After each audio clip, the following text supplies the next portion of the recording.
अस्सलाम वालेकुम। Faisalabad programme news night के साथ मैं हूं आपका मेज़बान मोहम्मद बिलाल डोगर। टेक्सटाइल तरक्की के ऊपर, लेकिन जुलाई की फिगर्स देखें तो 98 लाख का खसारा ऑन बोर्ड रिकॉर्ड नज़र आता है।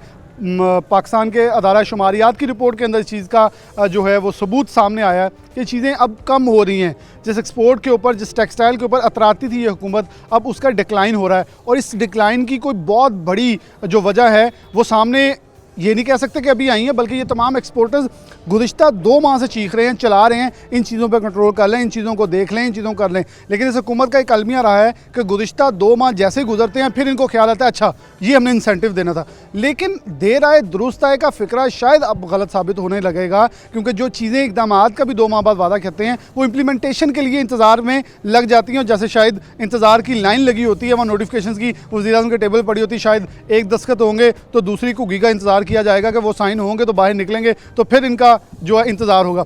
अब आगे चलते हैं। हमारे साथ PHM में पाकिस्तान हाउसिंग मैन्युफैक्चर एसोसिएशन की तरफ से चेयरमैन मौजूद हैं और साहब का चेयरमैन मौजूद हैं।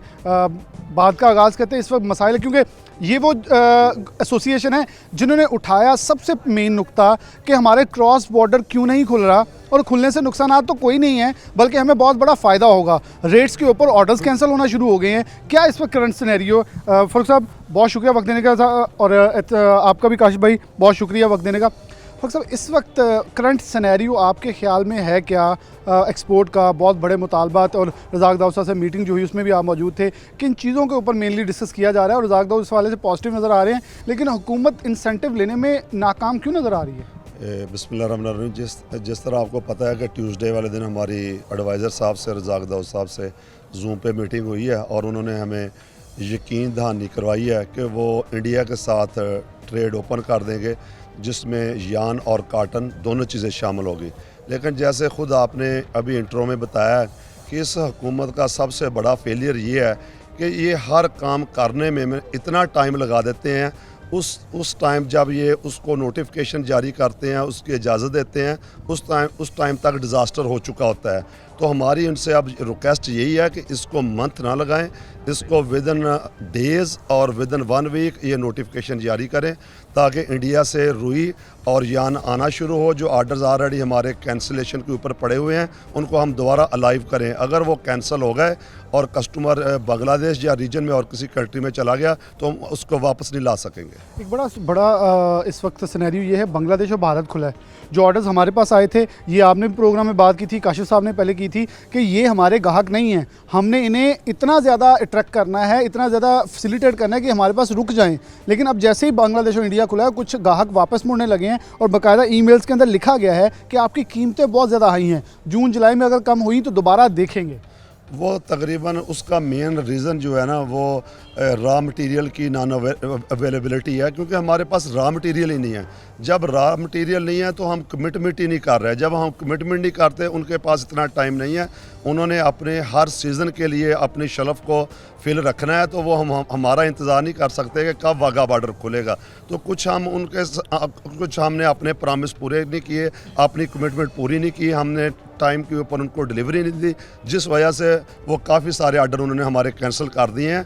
और लग रहा है कि अगर गवर्नमेंट ने इसको एज सुन एज क्लियर ना किया, इसका वाघा बॉर्डर का कोई सलूशन ना निकाला, तो बाकी आर्डर भी वो कैंसिल कर देंगे। अब तो रज़ाक दाऊद साहब भी आपकी वाली सिफारिशात के ऊपर मोल्ड होते नज़र आ रहे हैं, ट्वीट्स के अंदर भी क्रॉस बॉर्डर का जिक्र कर रहे हैं, ई-कॉमर्स के ऊपर जोर दिया जा रहा है। इसके अलावा क्या बुनियादी मसाले हैं? फ्रेड रेट्स का भी उठाया गया था, कस्टम ड्यूटी का भी मसला उठाया गया था पहले से। इशू तो बहुत ज़्यादा हैं, क्योंकि कोरोना की वजह से अभी दुनिया सेटल नहीं हुई। सी फ्रेट जो पहले चाइना से एक 20 फीट कंटेनर हम पॉलिएस्टर इंपोर्ट कर रहे थे, वो $600 में पड़ रहा था। आज वही 20 फीट कंटेनर का जो फ्रेट है ना, $3,800 है। इसका मतलब है कि हमारी जो कास्ट है वो बहुत ज़्यादा बिज़नेस की बढ़ चुकी है, और उसके अलावा दूसरे जो डिपार्टमेंट हैं वो भी हमें काफ़ी तंग कर रहे हैं। तो वो भी इनका हमारे साथ वादा था कि वो 1 विंडो ऑपरेशन होगा, अभी उसके ऊपर भी काम नहीं हुआ। लेकिन जो मेन इशू है वो रॉ मटेरियल का इशू है, उसको प्लीज़ ये जल्द से जल्द अगले वीक में उसका नोटिफिकेशन जारी करें। अच्छा, गैस के हवाले से क्योंकि मैं काशिफ साहब की तरफ बढ़ना चाहूँगा, उससे पहले गैस के हवाले से कुछ चीज़ें थी जिस पे अपटमा की बात हुई, आप भी पहले इसको उठा चुके हैं कि गैस की बंदिश के हवाले से जो है डेफिनेटली ये पूरा सेक्टर है, वो आपसे डायरेक्टली इंटरेक्ट नहीं है, लेकिन इनडायरेक्टली वहाँ से माल बन के आना है। फिर लूम ओनर्स कहते हैं जी माल हमसे भी बनना है। टेक्सटाइल सेक्टर की चेन कहीं ना कहीं से डिस्टर्ब हो जाती है। कभी बिजली के ऊपर टैरिफ के ऊपर देखा जाए, जो हमारा 7.5 सेंट था, आपकी तरफ से और इनकी तरफ से पहले मुतालबा किया गया था कि इसे वापस 7.5 पे लेके जाए, लेकिन अभी भी 9 के ऊपर खड़ा है वो। अब ये आगे टेक्सटाइल पॉलिसी में डाला है इन्होंने 7.5%, 7.5 सेंट, और हम इनसे रिक्वेस्ट करते हैं और हमें उम्मीद है कि टेक्सटाइल पॉलिसी में इसके अलावा और काफ़ी सारी हमारी डिमांड डाली गई हैं। जिस तरह अभी हमारा मेन प्रॉब्लम फिर आया हुआ है कि DLTL जो DDT है, ये लास्ट 1 ईयर से हमें इसका रिफ़ंड नहीं मिला। अगर एक साल हमें रिफ़ंड नहीं देंगे तो हम अपने वर्किंग कैपिटल को कैसे मेंटेन रख सकेंगे। और जो टेक्सटाइल पॉलिसी इन्होंने फ़ाइनल किया है एज़ इट इज़ इसको अप्रूव करें और एज़ सुन एज़ उसका नोटिफिकेशन जारी करें ताकि हम अपने बिज़नेस को अच्छे तरीके से चला सकें, अपने बिज़नेस को अच्छे तरीके से रन कर सकें। काशिफ साहब मौजूद हैं, साहब का चेयरमैन है PHMA के। काशिफ भाई बहुत शुक्रिया। कैसे देख रहे हैं कि एसोसिएशंस अपना किरदार अदा कर रही हैं? अब मेरे ख्याल में अगर वो बोल रही हैं, वो कह रही हैं, वो पर्सनल व्हाट्सएप पे मैसेजेस कर रही हैं, क्या ज़रूरी है कि ख़त लिख के वज़ीर आज़म को जगाया जाए, वज़ीर आज़म साहब हमें ये चीज़ें चाहिए? वज़ीर आज़म को ऑन बोर्ड लेना नहीं चाहिए इस वक्त, क्योंकि उस टेक्सटाइल के जिसका यहाँ ट्वीट्स किए गए, अब वो लोग बोल रहे हैं और उनकी नहीं सुनी जा रही। पहले उनके ट्वीट शेयर किए जाते थे। देखिए बिलाल, मैं थोड़ा सा पीछे से स्टार्ट करूंगा क्योंकि ये जैसे हमारी एक्सपोर्ट बढ़ना शुरू हुई थी टेक्सटाइल की, तो अब प्राइम मिनिस्टर साहब ने और पूरी उनकी जितनी काबीना है उसमें एक एनर्जी आ गई थी कि जी हमने टेक्सटाइल के अंदर बहुत बड़े मार्के मारे हैं। लेकिन वो आहिस्ता आहिस्ता हम फोरकास्ट कर रहे थे, क्योंकि वो आज की सोच रहे थे और हम आने वाले कुछ मंथ की फोरकास्ट कर रहे थे कि जैसे जैसे कॉटन की प्रोडक्शन जो है वो कम हो रही है, तो ऑब्वियसली जब अवेलेबिलिटी ऑफ रॉ मटेरियल कम होएगा, शॉर्टेज की वजह से प्राइस ऊपर जाएगी। इन्फ्लेशन ऑलरेडी कोविड के बाद बहुत हाई है पूरी दुनिया में। ये होना ही होना था क्योंकि प्रोडक्शंस पूरी दुनिया की कम हुई हैं। तो जब प्रोडक्शंस कम हुई हैं तो इन्फ्लेशन रेट आपका ऊपर गया है, प्राइसेस आपकी अल्टीमेट ऊपर गई हैं। तो हमें रॉ मटेरियल की अवेलेबिलिटी की शॉर्टेज का बहुत देर से आइडिया था कि ये आएगी, लेकिन गवर्नमेंट ने बर वक्त जो कि डिसीजन नहीं लिए, इंपोर्ट की इजाज़त नहीं दी। नो डाउट हमारी एसोसिएशंस, हमारे चैम्बर्स पिछले कुछ माह से जब हमारी इंडस्ट्री में बूम था तब से इनके पीछे पड़े हुए हैं कि हमें इसकी इजाज़त दें ताकि हमें अवेलेबिलिटी ऑफ रॉ मटेरियल और प्राइसेस जो लोकल मार्केट की प्राइसेस हैं उनको मेंटेन रखा जा सके, ताकि हम पूरी मार्केट में, इंटरनेशनल मार्केट में कंपेटिटिव रहें और ऑर्डर्स लेने में आसानी हो सके। अच्छा, एक चीज़ ये बड़ी डिस्कस की जा रही है, पहले फ़ारूक साहब से हमारी एक दिन इस पर डिस्कशन हो रही थी कि अब ये कहा जा रहा है अगर टेक्सटाइल पॉलिसी इंप्लीमेंट नहीं होती 9 सेंट भी रहेगा, और बिजली की इसके भी बढ़ाने की सिफारिशें चल रही हैं कि 9 सेंट पे गुजारा नहीं हो रहा। IMF कह रहा है इसको भी ऊपर ले जाएं। हम तो पहले कंपेटेबल नहीं है ऑलरेडी फॉरेन मार्केट के साथ, बांग्लादेश इंडिया के साथ, हमें 7.5 सेंट पे जाना चाहिए, हम और ऊपर जाने की बातें करें। कितनी ज़रूरी है टेक्सटाइल पॉलिसी को फिल फॉर इम्प्लीमेंटेशन? बिलाल देखें, इस चीज़ को समझने की ज़रूरत है कि इस टाइम पे जो कस्टमर बिहेवियर है वो ये है कि इस टाइम पे आपकी यूरोपियन मार्केट्स जो उनके रिटेल स्टोर्स हैं वो बंद है, वो ऑनलाइन सेल कर रहे हैं। और जब ऑनलाइन सेल है तो उनकी सेल्स जो है वो उस पीक पे नहीं है जिस तरह उनके रिटेल स्टोर्स पे होती हैं। अब जब रिटेल स्टोर पे नहीं है, कस्टमर हमसे डिमांड कर रहे हैं, एक तो जो LC 90 डेज़ पे नॉर्मल पेट फॉर्मूला LC 90 डेज़ का कस्टमर डिमांड कर रहा है 180 डेज़ कि हमें क्रेडिट टर्म्स बढ़ाई जाए। दूसरी जगह पे अगर कोई गवर्नमेंट $4 का वो एक्सपेक्ट कर रहे थे तो आज भी $4 से कम एक्सपेक्ट, वो ये कह रहे हैं हमें आप इंसेंटिव दें ड्यू टू हमारे पुअर यहाँ पे जो चल रहा है कोविड की वजह से कि हमारे रिटेल स्टोर बंद है, वो हमसे ये एक्सपेक्ट करें कि हमारी प्राइसेस नीचे हैं। लेकिन यहाँ पे रॉ मटेरियल की प्राइस ऊपर है, आपकी जो ये यूटिलिटीज़ हैं, इलेक्ट्रिसिटी है, गैस है, इसके टैरिफ जिस हम बढ़ाने की बात कर रहे हैं, तो अगर ये चीज़ें ऊपर जाएंगी तो हम तो already cost of doing business के लिए हम कंपेटिटिव नहीं है, हमारी प्राइसेस ऊपर जा रही हैं, तो ये तो हम ऑलरेडी मार्केट से आउट होते जा रहे हैं। और इस तरह की सिचुएशन में गवर्नमेंट जो है और ये IMF के जो डिसीजन है, जिसमें प्राइम मिनिस्टर साहब ने यूनाइटेड नेशंस में उन्होंने कहा था कि हमें कर्ज़ों की जो सहूलत है उसको लॉन्ग टर्म प्रोलॉन्ग किया जाए ताकि हमारे ऊपर जो तलवार है इंटरेस्ट रेट्स की वो कम की जाए, और उसके लिए जो हमारे यहाँ पे जो यूटिलिटीज़ की जो इलेक्ट्रिसिटी की प्राइस है ताकि हम उसको एक लॉन्ग टर्म के लिए मेंटेन कर सकें। कोविड के जो इफेक्ट्स हैं वो हमारी जो पुअर कंट्रीज़ हैं उसके ऊपर डायरेक्टली उनका इम्पैक्ट ना आ सके। एक आखिरी सवाल ये होगा कि काबीना के अंदर टेक्सटाइल पॉलिसी काउंसिल पॉलिसी जाती है, एक मिनिस्टर पेश करता है, दूसरा मुखालिफ कर देता है। उमर अयूब साहब भी इनके अपने लोग हैं। ये क्यों समझने से कासिर हैं कि ये हमारे फेवर की, इस गवर्नमेंट के फेवर की चीज़ है जिसे इन्होंने अगले इलेक्शन में कैश करवाना है, और इसी पॉलिसी के ऊपर इन्होंने बहुत भंगड़े डाल के जीता था। उसी टेक्सटाइल की बूम पे इन्होंने फिर भंगड़े डाले हैं। लेकिन मेरे ख्याल में भंगड़ा अपना खुद ही खाता है, अपने गाने बंद कर रहे हैं पीछे से। मैं बड़े ह्यूमरस वे में इसलिए कहूँ शायद इन्हों को ये ऐसे समझ आ जाए बड़े आसान तरीके से, और जब इस वक्त हमें ज़रूरत है इन चीज़ों की, फिर उमर अयूब साहब नहीं मान रहे जी। फिर उनका तलकलामी हो जाती है उसके अंदर। मतलब क्यों एक मिनिस्टर नहीं मान रहा? हमारी एक चीज़ चाहिए। देखें, अगर फॉर एग्जांपल किसी सेक्टर को, मेडिकल को चाहिए, उनकी मंजूरी हो रही है, टेक्सटाइल जो बूम पे उसकी मंजूरियाँ नहीं हो रही। देखें, ये पाकिस्तान का बहुत बड़ा अलमिया रहा है और बहुत पिछले अदवार में भी ये काम रहा है कि हमारी जो पार्लियामेंट के अंदर जो लॉबीज़ बैठी हुई हैं, जैसा शुगर माफिया है, अभी आप सारी चीज़ें सामने आ गया, जो मेडिसिन की प्राइसेस ऊपर गई हैं वो भी आपके सामने। इसी तरह कॉटन की जो है, अब कॉटन ग्रो एरिया, सबसे बड़ी जो लड़ाई है हमारी टेक्सटाइल की, वो कॉटन ग्रो एरियाज़ की और शुगर कैन एरियाज़ की है। अब जो शुगर माफिया और कॉटन के, इनके इटसेल्फ अपने मफादात हैं, वो जब मफादात को सामने रखते हैं, एक दूसरे की मुखालफत करते हैं, उनके लिए पाकिस्तान की एक्सपोर्ट्स तरजीहात में नहीं है। उनके लिए ये है कि हम शुगर से पैसा कमाएंगे या कॉटन से कमाएंगे। इस टाइम पे अगेन हमारी बहुत अरसे से ये जंग जारी है। पिछली हुकूमत में भी ये लड़ाई रही है कि जी कॉटन ग्रो एरियाज़ को बढ़ाया जाए, जिसकी अब मिसाल बदतरीन इस टाइम पे फिगर्स हमारे सामने हैं कि 5.6 पे हमारी जो कॉटन की प्रोडक्शन है वो आ चुकी है, और हमारी जो 14 बिलियन बेल्स की जो रिक्वायरमेंट है उससे हाफ में भी हम नहीं आ गए। तो ये पूरी जो पार्लियामेंट में लॉबीज़ बैठी हुई हैं, जो हमारे पूरे पाकिस्तान के मुकद्दर का फैसला करने वाली जो लॉबी बैठी है, वो जब वही उनके इंटरेस्ट नहीं है इसमें और उनके अपनी जस्ट पॉकेट भरने का इंटरेस्ट है, तो इसमें तो आपको मुल्क को पीछे फेंका हुआ है, अपने सेल्फ इंटरेस्ट को आगे रखा हुआ है। तो इस तरह के फिगर्स और इस तरह की जो डाउनवर्ड ट्रेंड्स है जो टेक्सटाइल का, वो तो ऑब्वियस होगा। यहाँ मैं ब्रेक की तरफ बढ़ते हुए सिर्फ एक पॉइंट दूंगा, जो काशिफ साहब ने कहा डाउनफॉल आ रहा है। अमेरिकन एग्रीकल्चर डिपार्टमेंट की तरफ से जो रिपोर्ट जारी होती है पूरी दुनिया को, उसमें पाकिस्तान का 5.8 जो है यानी कि 58 लाख बेल जाहिर किए गए, और आगे आने वाले साल में ये कमो बेश 42 से 45 लाख बेल यानी कि मज़ीद लोएस्ट जो ग्रोथ है वो शो की गई। क्योंकि जहाँ गन्ना उगता है, एक ज़रूरी किसान का बेटा हूँ, इतना मुझे पता है कि जितना गन्ना जहाँ उग जाए वहाँ 2-3 साल कपास का नामो निशान नहीं होता। उसके बाद दोबारा से ज़मीन इस तरह हमवार की जाती है कि उसे कपास की पैदावार की जा सके, और इसके ऊपर बहुत फिलफौर ज़रूरी पॉलिसी, और ज़राअत में भी फ़ख्र इमाम साहब बैठे हैं जो कपास के सबसे बड़े ग्रोअर हैं। शायद होश के नाखून लेना होंगे, अपनी कपास नहीं सबकी बेचनी होगी, और एक कपास की एक्सपोर्ट के ऊपर पाबंदी, क्योंकि इस साल भी $1 मिलियन की कपास हमारी एक्सपोर्ट हुई है। छोटी सी ब्रेक, दोबारा हाजिर होते हैं।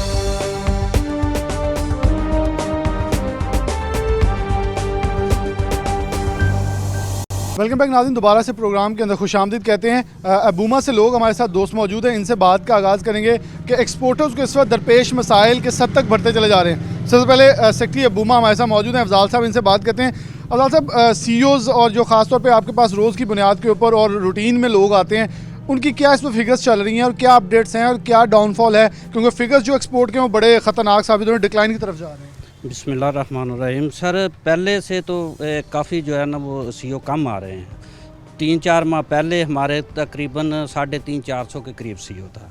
अब due to shortage of raw material अब तकरीबन 200-250 के करीब CEO आ गया। काफ़ी जो है ना लोग इसमें परेशान हैं इसके कॉटन और इसकी वजह से, शार्टेज की वजह से। तो जो 100 के करीब कम हुए हैं, 125 के करीब, वो अब क्या कर रहे हैं? उसकी रूटीन में उनके मुतबादिल क्या चीज़ इस्तेमाल कर रहे हैं, ये किधर जा रहे हैं? नहीं, वो बिल्कुल इस वक्त वो काम नहीं कर रहे, क्योंकि उनको रॉ मटेरियल ही नहीं जब मिल रहा, तो इसलिए। और कुछ उनके जो है ड्यू टू इसकी वजह से कि वो को फंड जो रुके हुए हैं उसकी वजह से भी ये मामला चल रहे हैं। जी एक्सपोर्ट कम हो रही है, डेफिनेटली उसके असरात जो हैं वो सामने आने लगे। हमारा मकसद भी है ताकि चीज़ों को दिखाया जा सके। अली रज़ा साहब मौजूद हैं, एक्सपोर्टर हैं बहुत बड़े। अली रज़ा साहब, आप अपनी नौइयत का अगर मैं सवाल सबसे पहले ये करूँ, हालात इस वक्त क्या हैं? बिल्कुल कैटेगोरिकली और न्यूट्रली अगर हम पूछें तो इस वक्त सिचुएशन आपके मुताबिक क्या चल रही है? बहुत शुक्रिया जी। बिस्मिल्लाहिर्रहमानिर्रहीम। जैसे कि आपको पता है जी, कम से कम यान प्राइसेस जो 30 से 40% लास्ट 3 मंथ्स में इंक्रीज़ हो चुकी हैं। पहले तो हमने नवंबर दिसंबर में जो तो हमने ऑर्डर्स बुक किए हुए थे वो जैसे तैसे करके हमने प्राइसेस पे की, यान परचेज़ किया, प्रोसेस किया, उनकी शिपमेंट्स हमने कर दी।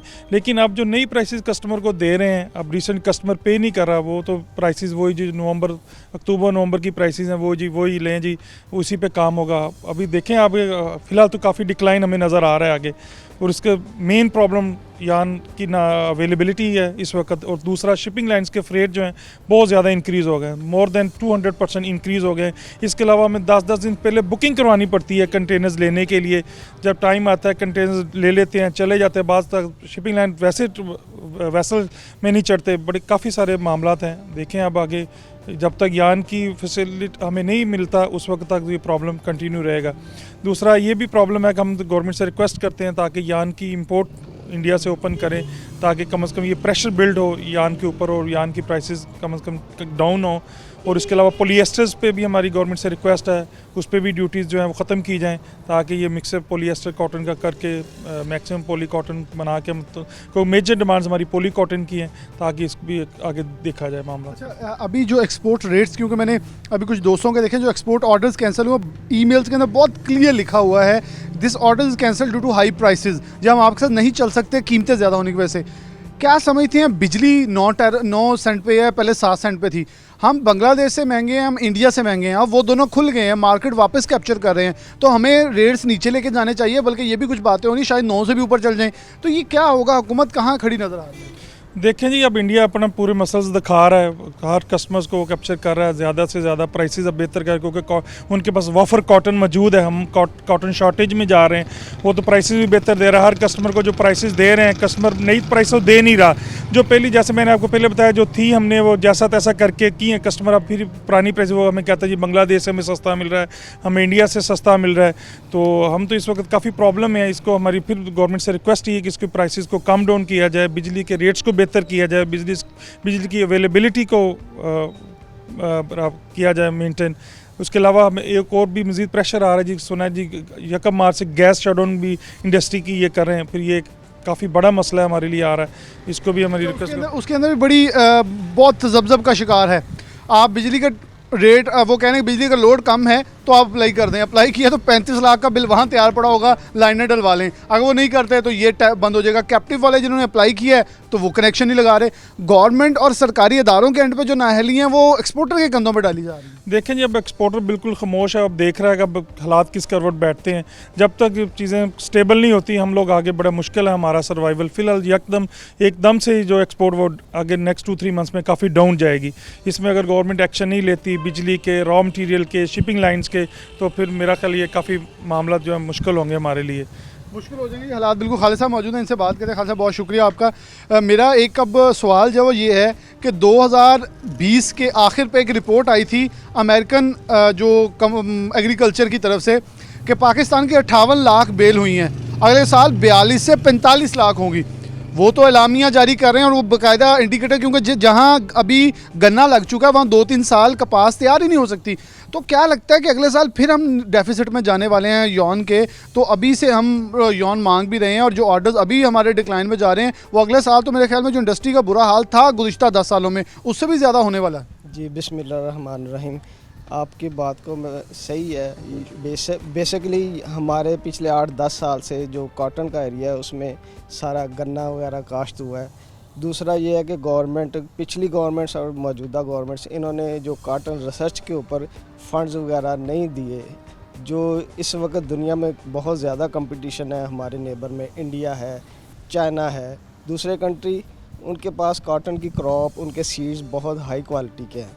हमारे पास ना तो उसके लिए कोई गवर्नमेंट के फंड्स हैं ना रिसर्च है। हमें गवर्नमेंट को चाहिए इसको टॉप प्रायोरिटी पे रखे। कॉटन को, इसकी फसल को हम दुनिया के 4थे बड़े प्रोड्यूसर थे। अब हाल ये है कि हम कॉटन को बाहर से इंपोर्ट कर रहे हैं। अभी यूएसए की, जो ऐसे आपने बताया कि हमारी कॉटन की क्रॉप जो अगले साल फिर और कम होनी है, इस साल और कम होनी है, तो हमारी अगर हमने एक्सपोर्ट बढ़ानी है ख़ासकर कॉटन की, तो हमें लॉन्ग बेस प्लानिंग करनी पड़ेगी। इसको नए बीज को, डेवलपमेंट को, रिसर्च को प्रायोरिटी देनी पड़ेगी। अच्छा, ना ज़राई पॉलिसी है और ना हमारे पास इस वक्त टेक्सटाइल पॉलिसी है, तो ये चीज़ें तो मौखर हो रही हैं। फिर अभी थोड़े दिन पहले वज़ीर-ए-आज़म ने एक मीटिंग की थी फ़खर इमाम साहब के साथ, उन्होंने ट्वीट किया बड़ी खुशी के साथ, इमरान खान ने इन चीज़ों को, हमारी 49 अरब जो है वो ज़राई चीज़ें आई हैं जो कि पैदावार हुई है, उसमें सिर्फ 13% ज़राई जिनास है। तो हमारी तो इससे ज़्यादा तो हमारी जो पोल्ट्री है या वेटरनरी है वो ऊपर जा रही है, लेकिन उनको भी कोई सब्सिडी नहीं है। कैसे देख रहे हैं, जो तरक्की कर रहे हैं उनको बैकफुट किया जा रहा है, जो नहीं कर रहे हैं उनको सब्सिडीज दी जा रही है? बेसिकली आपको पता है पिछले 15-20 साल से मुख्तलिफ कार्टल्स बने हुए हैं। लेट्स से कि शुगर कार्टल है, दूसरी क्रॉप्स के कार्टल्स हैं। दूसरा ये गवर्नमेंट हर क्रॉप्स के लिए एक बेस प्राइस रखती है। कॉटन एक ऐसी ये क्रॉप है जिसकी कोई भी इसकी बेस प्राइस नहीं है। अब काश्तकार जो है उसकी दिलचस्पी नहीं है, उसको बचता ही नहीं, उसको पता ही नहीं है कि उसकी अगर क्रॉप बच गई, तैयार हो गई, तो उसका मुझे रेट क्या मिलेगा। और बेस प्राइस वो होती है जिससे ऊपर किसान को पैसे देने ना पड़े। यहाँ गवर्नमेंट के रेट पे कोई लेता नहीं, उससे ऊपर लोग बेच रहे होते हैं और किसान बेच रहा होता है। आज बल्कि मोअज़्ज़िज़ अदलिया का ऑर्डर आया है कि किसान को कैसे रोक सकते हैं शुगर मिल्स वाले कि वो गन्ना बाहर ना बेचे। ऐसे ही है, बिल्कुल नहीं रोक सकते। ये डिमांड एंड सप्लाई है। किसान वही चीज़ को प्रोड्यूस करेगा, काश्त करेगा जिसमें उसके घर चले, जिसमें उसको कोई फ़ायदा हो। कपास का तो उसको पता ही नहीं है कि मैंने बीजनी है तो मेरा जब ये फसल तैयार होगी इसका रेट क्या निकलेगा। किसान को जब कुछ बचेगा नहीं तो वो कैसे बीजेगा। इसमें गवर्नमेंट को अग्रेसिवली दो चीज़ें करनी चाहिए। एक रिसर्च पे बहुत ज़्यादा फंड्स और फोकस करना चाहिए। दूसरा कपास की एक long term short term policy ये होनी चाहिए कि काश्तकार को कम से कम एक बेस प्राइस का पता हो, जिसमें उसको पता हो कि ये मैंने कल को बेचनी है तो मुझे इसमें ये बचेगा। इसमें ये बचेगा, बहुत अहम पॉइंट है। हमारे साथ आरिफ हसन मलिक साहब मौजूद हैं, साबका चेयरमैन है अबूमा के। और सब बहुत पॉइंट थे दोनों, अली रज़ा साहब के भी, उनके भी, और अफजाल साहब ने बड़ा अच्छा कि सीईओज़ कम हो रहे हैं। तो इसके मुतबादिल क्या कर रहे हैं आपको लगता है? अबूमा ने क्या वज़ीर आज़म को या मिनिस्ट्री को ख़त लिखा है, एसोसिएशन की तरफ से कोई उजागर की है चीज़? सबसे पहले तो ये बता रहे हैं। बिस्मिल्लाहिर्रहमानिर्रहीम। देखिए, सबसे पहले ये हमें देखना है कि हम क्यों पॉलिसी मेकिंग में फ़ेल हैं। क्योंकि जब भी कोई मामला होता है, एक्सपोर्ट डिक्लाइन होती है, तो हम उस पर बात करते हैं। उसमें कुछ तो इश्यूज़ ये होते हैं कि जो भी मेरे दोस्तों ने कहा कि आपका रॉ मटेरियल शॉर्ट है, आपकी जो है इलेक्ट्रिसिटी और आपकी गैस, और इस हवाले से आपको जीएसटी इम्पोज हुआ है, ये चीज़ें, शिपिंग फ्रेट बढ़ गए हैं। ये वो चीज़ें हैं कि जो हमें फेस करनी पड़ रही हैं और इसकी वजह से ये रीसेंट डिक्लाइन हुआ है। लेकिन मैं ये आपकी वसातत से गवर्नमेंट से कहता हूँ कि हम लॉन्ग टर्म पॉलिसीज़ क्यों नहीं बनाते कि जिनका फ़ायदा हमें साल हा साल मिले, और उन पॉलिसीज़ पे जो भी गवर्नमेंट आए, 5 साल बाद गवर्नमेंट चेंज होती है, लेकिन वो पॉलिसीज़ सस्टेन करें और उनमें कोई चेंज ना आए। अभी आप देखें कि बांग्लादेश और वियतनाम, 2003 की मैं बस मिसाल देता हूं कि पाकिस्तान की टेक्सटाइल की एक्सपोर्ट $8 बिलियन थी। इन दोनों कंट्रीज़ की एक्सपोर्ट जो थी वो 5 और 3 थी रिस्पेक्टिवली। लेकिन आज 17 साल गुजरने के बाद हम 14 बिलियन पे हैं टेक्सटाइल एक्सपोर्ट्स पे, और ये दोनों कंट्रीज़ अबाउट 40 बिलियन को टच कर चुके हैं। तो ये देखिए ना, ये ड्रास्टिक इंक्रीज़ जो हुआ है, डेफिनेटली उन गवर्नमेंट्स ने काम किया है, लॉन्ग टर्म पॉलिसीज़ बनाई हैं।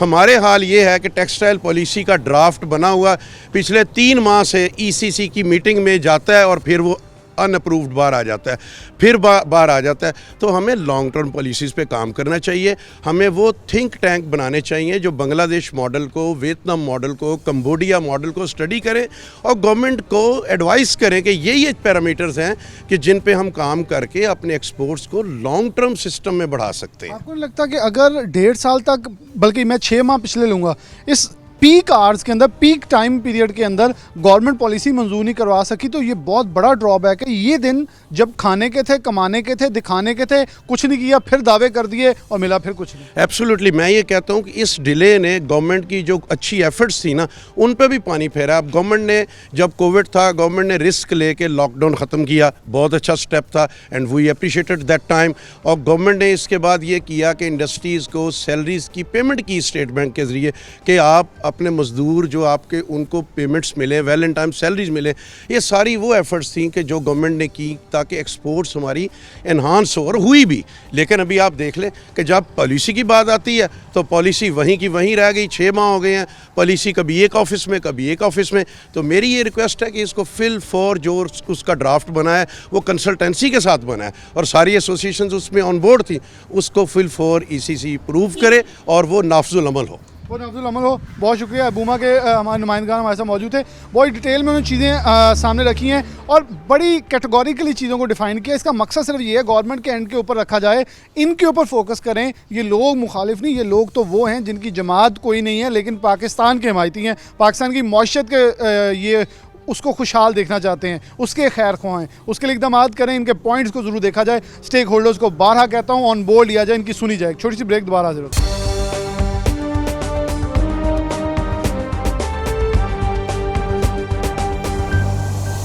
वेलकम बैक नाज़रीन, दोबारा से प्रोग्राम के अंदर खुशामदीद कहते हैं। डिक्लाइन हो रही है एक्सपोर्ट की, यॉन की शॉर्टेज इसे वजह करार दी जा रही है, फ्रेड रेट्स हाई होने की वजह करार दी जा रही है, एक्सपोर्ट फ्रेड्स में इजाफा है 400 गुना, इंपोर्ट फ्रेड्स में 600 गुना तक इजाफा हो चुका है, गैस शॉर्टेज है, बिजली महंगी है, बहुत सारे मसाइल हैं एक्सपोर्ट सेक्टर के हवाले से। फैसलाबाद की सूतर मंडी एशिया की सबसे बड़ी सूतर मंडी है। कैसर शम्स गुच्छा साहब हमारे साथ मौजूद हैं, एक्स चेयरमैन हैं यॉन मार्केट फैसलाबाद के। कैसर साहब बहुत शुक्रिया वक्त देने के लिए। Thank you. कैसे देखते हैं कि सबसे बड़ी इस वक्त वजह क्या बन रही है डिक्लाइन की? यॉन क्यों महंगा होता चला जा रहा है? पूरी दुनिया के अंदर यॉन की कीमतें हाई है, लेकिन हमारे तक आती भी हाई हैं, लेकिन ऊपर से जो फ्री रेट बहुत हाई हैं, और फिर तमाम इंडस्ट्रिस्टों का अटैक होता है आपकी तरफ कि यॉन मार्केट के अंदर कीमतें इतनी ज़्यादा जा चुकी हैं कि हमारी पहुंच से बाहर हैं। क्या वजूहत समझते हैं इन सब की? बिस्मिल्लाहिर्रहमानिर्रहीम। डॉक्टर साहब, आपको याद होगा कि हमारा जो पिछला साल पूरा एक गया है हमारा एक्सपोर्ट का, को अल्लाह का शुक्र है कि पूरी दुनिया बंद थी, पूरी दुनिया में कोई एक्सपोर्ट नहीं, सिर्फ हमारा मुल्क पाकिस्तान था जो हमारी एक्सपोर्ट बहुत ऊपर गई है, अल्लाह का शुक्र है। उस वक्त ये सूरत हाल की थी कि हमारी रुई की प्राइसेस कम थी, यान की प्राइसेस कम थी, हमारे मुल्क में बिजली के रेट कम थे, और आपको पता होगा कि हमारी हुकूमत ने जो इंसेंटिव दिया है वो जो उनको बिजली के अंदर दिया है, और साथ में जो रिफ़ंड दिए हैं, तो अल्लाह का शुक्र है उसकी वजह से हमारी एकदम एक्सपोर्ट ऊपर गई। और यकीन करें हमारे पास लेबर नहीं थी, हमारे पास फैक्ट्रियाँ कम पड़ गई थी, हमारी इतनी एक्सपोर्ट बेहतर हो गई थी। अब जो मौजूदा सूरत हाल है उसमें अब ये हालात ऐसे हैं कि इस वक्त तो एक रुई नहीं मिल रही, रुई की प्राइसेस इंटरनेशनल मार्केट में बहुत बढ़ गई हैं, यान की प्राइसेस बहुत बढ़ गई हैं, गैस की प्राइस जो है, बिजली की प्राइस पहले ज़्यादा थी अब और बढ़ गई हैं। उस वजह से सबसे बड़ी वजह यह है कि हमारे एक्सपोर्टरों की उनकी जो कॉस्ट है वो इंटरनेशनल लेवल के हिसाब से कम्पीट नहीं कर रही, जिसकी वजह से हमारी जो एक्सपोर्ट जो है वो दिन ब दिन कम हो रही है।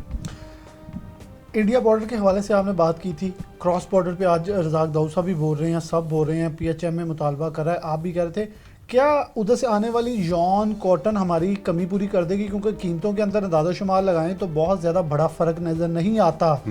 अगर वो यॉन यहाँ इंपोर्ट होगी, जितनी कि मेरे ख्याल में किराया एक बस मेरे ख्याल में टाइम गैप के अलावा कोई ज़्यादा बड़ा फ़र्क पड़ने वाला नहीं है, क्या आप समझते हैं? डॉक्टर साहब देखिए, पहली बात तो ये है कि 2-3 फैक्टर ऐसे हैं जिसकी वजह से हमारी एक्सपोर्ट बेहतर हो सकती है, हमारे हालात दोबारा फिर उसी ट्रैक पे हमारे चल सकते हैं। उसमें पहले तो ये है कि हमारी जो यहाँ पे स्पिनिंग मिलें हैं, हमारी पहले स्पिनिंग मिलें मसाल 300 मिल थी, उसके बाद जो क्राइसिस आया वो 150 मिल रह गई, तो अभी हमारे पास यान की सप्लाई कम है। यान की सप्लाई कम होने के बावजूद हम बाहर माल अपना धागा एक्सपोर्ट कर रहे हैं। पहली बात तो यह है कि हमें धागा एक्सपोर्ट इस वक्त बहुत कम करना चाहिए, बाहर हमें धागा कम भेजना चाहिए ताकि हम इसे कपास पे कह लें पाबंदी लगा देनी चाहिए, बंदी लगाएं। हाँ जी। दूसरी बात यह है कि हमारे यहाँ पे जो मुल्क की सूरत हाल है, यहाँ पे हमारी गैस बिजली जो है उसके रेट बड़े हाईएस्ट हैं, वो भी उनको कम करने चाहिए। तीसरा हमारा जो सबसे जो बड़ा हमारा जो मुतालबा है, मैं समझता हूँ कि हमारे हमसाया मुल्क इंडिया है, उनके पास वाफर रुई है, वो हमें वाघा बॉर्डर खोलना चाहिए। वाघा बॉर्डर खुलने से हमें रुई सस्ती आएगी, हमारा धागा जो सस्ता बनेगा वो हमारे एक्सपोर्टर उनको इस्तेमाल करेगा, इंशाल्लाह ताला हमारी जो मेडअप्स है, हमारा जो आगे एक्सपोर्ट हमारी बेहतर होगी। आप क्योंकि फर्स्ट स्टेप पे बैठे हैं यॉन मार्केट, क्योंकि सबसे पहले आप लोग आते हैं, फिर आगे वीविंग आती है, फिर आगे सारा कुछ चलता सा प्रोसेसिंग और सारा आ जाता है। हाँ। क्या समझते हैं टेक्सटाइल पॉलिसी के साथ ज़रूरी पॉलिसी किस हद तक ज़रूरी है, जो कि अभी तक मुरतब नहीं है और ना उसका कोई सर या पैर है कहीं कि इसको बनाया जाए, मुतालबात भी सामने आए, लेकिन ज़रूरी पॉलिसी ना होने का कितना बड़ा नुकसान हो रहा है? और रुई की पैदावार के हवाले से अमेरिका बड़ा ख़तरनाक रिजल्ट हमारे दे चुका है, और अगर देखा जाए तो हमारी कपास की पैदावार दिन ब दिन ऊपर जाने की बजाय नीचे जा रही है, आगे आने वाले सालों में मज़ीद कम होगी और डिमांड बढ़ जाती है। तो इसके ऊपर कैसे देखते हैं कि जो हमारी कपास है उसका तदारक है, और फिर अगर हमारी क्वालिटी आती है तो इतनी पुअर होती है, उसके ऊपर स्प्रे इतनी होती है कि वो फिर उसकी वो क्वालिटी नहीं निकलती जो हम बाहर से मंगवा रहे हैं। डॉक्टर साहब, उसमें यह है कि आपको याद होगा कि आज से कोई 1-2 साल पहले इंडिया की हमसे बहुत पीछे थी उसकी प्रोडक्शन कॉटन की, हमारी सबसे अच्छी क्रॉप हमारी थी, लेकिन वक्त गुजरने के साथ साथ हमारे लोगों ने, हमारे फार्मर्स ने या हमारी हुकूमतों ने कपास पे तवज्जो नहीं की। हमने नए नए बीज रिसर्च नहीं किए ताकि हम नए बीज रिसर्च करते, नई क्रॉप बेहतर करते, हमारा वो सारा सिस्टम बेहतर होता, लेकिन हमने उसकी तरफ तवज्जो नहीं की। हमने कोई ज़रिए हमने कोई पॉलिसी नहीं बनाई जिसकी वजह से हम आज हमारा बिल्कुल हमारे पास रुई कम है, हमारे पास रुई है ही नहीं है। बाहर से जो हम इंपोर्ट कर रहे हैं वो हमें बड़ी कॉस्टली मिल रही है, जिसकी वजह से हमारा जो एक्सपोर्टर है वो इन रेट्स में इस वक्त वो सर्वाइव नहीं कर पा रहा। हमारा एक्सपोर्टर सर्वाइव नहीं कर पा रहा। कैसे शब्द कुछ हमारे साथ मौजूद है, एक्स चेयरमैन हैं पाइमा फैसलाबाद के। बहुत ही क्लियर उन्होंने तमाम पॉइंट सामने रखे कि इस वक्त सबसे ज़्यादा ज़रूरत हमें ज़राई पॉलिसी की भी है, बाहर से इंपोर्ट की भी है। लेकिन मैं एक पॉइंट यहाँ इंटरव्यू के अंदर एक रखूँ, मेरे सामने जो एप्टमा के चेयरमैन थे नवीद गुलजार साहब, जोनल चेयरमैन, उन्होंने कहा था रुई की इजाज़त बिल्कुल यौन इजाज़त दें, लेकिन एक पॉइंट बड़ा अहम था, स्टॉकिंग ना किसी को करने दें, क्योंकि उससे होगा क्या, हमारा किसान मजीद दब जाएगा। और ख़ास तौर पर जो ड्यूटीज़ ख़त्म करने की मुतालबात हैं वो फिल वक्त ख़त्म की जाएँ, बिल्कुल बरकरार ना रखा जाए, क्योंकि यौन के ऊपर ड्यूटी ख़त्म होने से हमारा ग्रोथ जो है वो दब जाएगा और वो मर जाएगा। इसके ऊपर तमाम एक्सपोर्टर तमाम जो है वो मुतफिक भी हैं। आगे नहीं चलते, हमारे साथ एक और एक्सपोर्टर होंगे, उनसे बात करते हैं कि इस वक्त हालात वाक़ जो कि खुद पाकिस्तान तहरीक इंसाफ से ताल्लुक़ रखते हैं वो क्या कहते हैं। ज़फ़र इकबाल सरवर हमारे साथ मौजूद हैं, जिन्होंने पाकिस्तान तहरीक इंसाफ की तरफ से टेक्सटाइल पॉलिसी बनाई थी, हेड है Pakistan textile policy council head, जबकि इसके साथ साथ कोऑर्डिनेटर हैं मशीर वज़ीर आज़म के टेक्सटाइल के। ज़फ़र साहब बहुत शुक्रिया वक्त देने के लिए। एक्सपोर्ट ऑर्डर्स जो हैं वो मुलतवी हो रहे हैं, या जो न्यू आने वाली चीज़ें हमारे पास नहीं आ पा रही, या कंटिन्यूटी ब्रेक हो रही है, फ्रेट रेट्स बहुत हाई हैं, यौन की कीमतें बहुत हाई हैं, गैस का इशू है, बिजली 9 सेंट पे मिल रही है, 7 सेंट के मुतालबा करते रहे। इससे पहले भी हमने देखा है कि जब इंडस्ट्रीज बूम पे आई तो वो 2-3 माह कुछ नहीं मिला। जब इंडस्ट्री ने एक्सपोर्ट ऑर्डर्स के अंदर वाज़िया बढ़तरी दिखाई तब खान साहब को पता चला कि इनको कुछ देना है। उसके बाद फिर इंडस्ट्रीज कहते रहे कि आज वक्त है, ये हमें दे दिया जाए तो हम चीज़ें बेहतर कर लेंगे। लेकिन फिर से वहाँ मान खड़े हुए हैं जहाँ रज़ाक दाऊद साहब बहुत क्लियरली कैटेगोरिकली इंडस्ट्रीज को कहते रहे हैं कि आप मुलाकात करें, मेरी भी शिकायतें खान साहब को लगा दें, लेकिन इस वक्त वो भी टेक्सटाइल पॉलिसी जो उन्होंने क्रिएट की हुई है इस वक्त बहुत परफेक्ट है, लेकिन मनसूख बार बार मुलतवी हो रही है, मौखर की जा रही है। आप क्या समझते हैं कि हुकूमत के अंदर बैठे कुछ लोग भी हुकूमत को नुकसान पहुंचाने की कोशिश कर रहे हैं? बिस्मिल्लाहिर्रहमानिर्रहीम, बहुत शुक्रिया। फिलहाल सबसे पहले तो मैं ये बता दूं कि मैं ख़ुद उन लोगों में जो वॉइस अप कर रहा था दिसंबर से, बल्कि नवंबर से मैं कहना शुरू हो गया था कि हमें फ़्यूचर के बारे में सोचना है, क्योंकि जब तक हम फ्यूचर के बारे में पॉलिसीज़ को हम मुरतब नहीं देंगे। देखें टेक्सटाइल पे बूम क्यों आया? टेक्सटाइल बूम इसलिए आया कि पाकिस्तान तहरीक इंसाफ ने इक़्तिदार में आने से पहले वर्क किया, 2 साल लगे उस पॉलिसी को, आप कवर करते रहे, आपका किरदार है बिल्कुल। 2 साल लगे, 2 साल के बाद वो पॉलिसी बनी, बनने के बाद उस इम्प्लीमेंट हुई, उसका एक रिज़ल्ट आया। इवन कोविड के अंदर भी जब दुनिया की इकॉनमी ड्रॉप हुई हुई थी, तो मैं ये तकरीबन ये नवंबर से कह रहा हूँ। अनफॉर्चुनेटली बिज़नेस के अंदर भी, कॉमर्स के अंदर भी 2 तरह के लोग मौजूद होते हैं, जो एक नेगेटिव होते हैं, कुछ पॉजिटिव होते हैं। कुछ उन पॉलिसी से पॉजिटिवली काम लेना चाह रहे हैं, कुछ उन पॉलिसी से टेम्परेरीली काम लेना चाह रहे हैं, जो अपनी जेबें भरना चाह रहे हैं। तो मैं समझता हूँ कुछ लोग ऐसे जिन्होंने इस पॉलिसी को मिसयूज़ किया है, मिसयूज़ करने की वजह से, मिस गाइडेंस की वजह से आज जो सिचुएशन है वो ये हो चुकी हुई है कि हमारी इनपुट्स महंगी हैं, यान हमारे पास अवेलेबिलिटी नहीं है, हमारे पास तमाम किस्म की जो हमारी वैल्यू एडेड चेन के अंदर एक्सेसरी यूज़ होती हैं सब की वैल्यू बढ़ चुकी है। मैं अगर पोली बैग जिसमें मैंने बेडशीट को पैक करना है वो बढ़ चुका है। कार्टून की कीमतें पिछले 1 महीने में तकरीबन 25 से 30% जंप कर चुकी हुई हैं। तो वो इनपुट्स इतनी महंगी हो गई हुई हैं जिससे ये है कि जो हमारी पुरानी ब्लॉकिंग ऑर्डर्स थे वो तो हम शिप कर रहे हैं, और मार्च के बाद आपको एक बड़ी सख्ती नज़र आएगी एक्सपोर्ट के अंदर। तो अगर वक्ती तौर पे, अगर फौरी तौर पे गवर्नमेंट ने कोई स्टेप्स ना लिए, पर्टिकुलरली जो मैं कह रहा हूँ, बाकी चीज़ों तो हम एब्जॉर्ब कर लेंगे, जब तक बेसिक रॉ मटेरियल जो हमारा यान है उसकी अवेलेबिलिटी इकोनॉमिकल रेट्स पे नहीं होगी, तो दोबारा टेक्सटाइल जिस बूम पे मतलब आज हम देख रहे हैं, मुझे वो आज से 2-3 माह बाद नज़र नहीं आ रहा। जनवरी की जो फिगर्स हैं जिसमें 9% ड्रॉप हुआ है वो एक अलार्मिंग सिचुएशन है, और मैं इसमें कोई शक शुबहात नहीं है कि रज़ाक दाऊद साहब बड़ी हाईली एफर्ट्स कर रहे हैं, अकेले मर्द आहन की तरह लड़ रहे हैं वो, और जो मिनिस्टर्स जो इस चीज़ को कट करना कर रहे हैं या जो उनको सपोर्ट नहीं कर रहे हैं, तो उनको भी मैं रिक्वेस्ट करूंगा कि लॉन्ग टर्म पे देखें कि उनके पास और कोई पॉलिसी तो है नहीं है। मेरे ख्याल में उमर अयूब साहब की जो सजरिश पिछले दिनों हुई थी पूरी कमीना के अंदर वो सही थी, बल्कि इसके बाद जो शहबाज गिल साहब जिनको टिकट दी जा रही है सेनेट की सिर्फ इसलिए इमरान खान को डिफेंड कर रहे हैं। मेरे ख्याल में रज़ाक दाऊद साहब को जो दी जा रही है इस मामले में वो बिल्कुल इसको डिज़र्व करते हैं कि उनको इस ओहदे पे लेके जाया जाए जहां वो नुमाइंदगी कर सकें। और वो ये नहीं कहते कि इमरान खान गलत नहीं कर रहे या पार्टी गलत नहीं, वो कह रहे हैं हाँ यहाँ गलत हो रहा है, मैं आपको लेके जाता हूँ, खान साहब के सामने रख दें ताकि शायद मेरी आवाज़ को वैसे नहीं लिया जाए जैसे आपकी आवाज़ को सुन लिया जाए। देखें शहबाज गिल साहब की क्योंकि पॉलिटिकल बात है तो मैं पॉलिटिकल आपको पता है मामला में इंटरफेयर नहीं करता। यकीनन वो अच्छा काम कर रहे हैं, खान साहब को डिफेंड कर रहे हैं, उनकी पॉलिसीज़ को डिफेंड कर रहे हैं तो डिज़र्व भी करते हैं। हमारे पार्टी के बड़ा अच्छा फेस हैं वो। जहाँ तक रज़ाक दाऊद साहब की बात है तो रज़ाक दाऊद साहब जो हैं वो टेक्निकली चीज़ों को बहुत डिफेंड कर रहे हैं क्योंकि वो इसकी एक वजह है कि वो ख़ुद भी एक बिज़नेसमैन है, वो चीज़ों को लॉन्ग टर्म बेस के ऊपर देख रहे होते हैं। तो मैं ये समझता हूँ कि अगर हमने आज भी वेकअप जो कॉल दे रहे हैं इस पर गौर ना किया तो हम दोबारा टेक्सटाइल में उसी पोजीशन में चले जाएंगे क्योंकि जो मार्केट आपके एक दफ़ा आप हाथ में आ जाए, ये जो आपका एक इन्वेस्टर होता है या आपका जो एक बायर होता है ये एक बर्ड की तरह होता है कि आप जैसे बर्ड है बैठा हुआ है, एक दफ़ा उड़ जाए फिर वापस नहीं आता। तो अब हमें इनको दाना डाल के रखना है, इनको यहाँ बिठाना है।